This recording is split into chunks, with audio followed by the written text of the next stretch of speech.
السلام عليكم ورحمة الله تعالى وبركاته. كي دايرين؟ بخير، صحة لاباس، في امان الله، كل شيء بخير.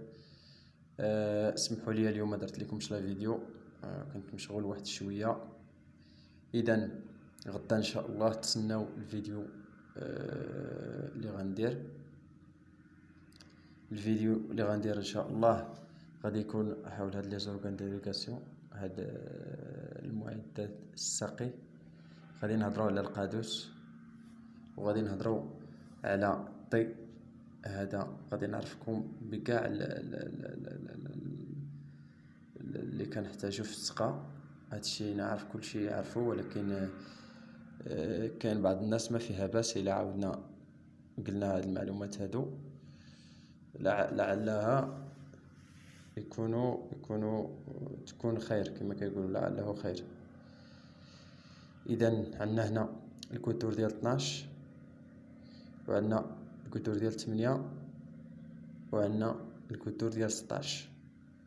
عندنا الطي ديال 20، هذا التيود 20 طرف منه، هذاك ديبار ديال 20، ها الجوان ديالو حداه. اذا هذه جونكسيون.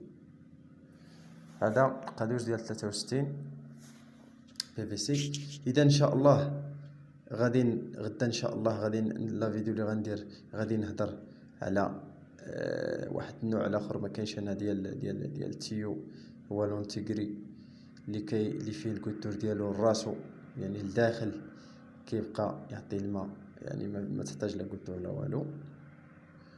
وغادي نهضروا على هاد الكوتور هادو، على ديال 12 شنو الايجابيات والسلبيات ديالو، وغنهضروا على الكوتور ديال 8 شنو الايجابيات والسلبيات ديالو، وبيان سور غادي نهضروا على الكوتور ديال 16 شنو الايجابيات والسلبيات ديالو، ووقتاش غادي نهضروا وقتاش غادي نخدم كل واحد فيهم من هاد الانواع اللي ذكرت. يعني واش غير نغرس وندير تيو اللي بغيت وندير الكوتور اللي بغيت، او لا كاين شروط او لا؟ يعني هادشي كله غادي نتعرفوا عليه ان شاء الله غدا في الفيديو اللي غندير لكم غدا مع الصباح ان شاء الله. اذا تسناو لا فيديو.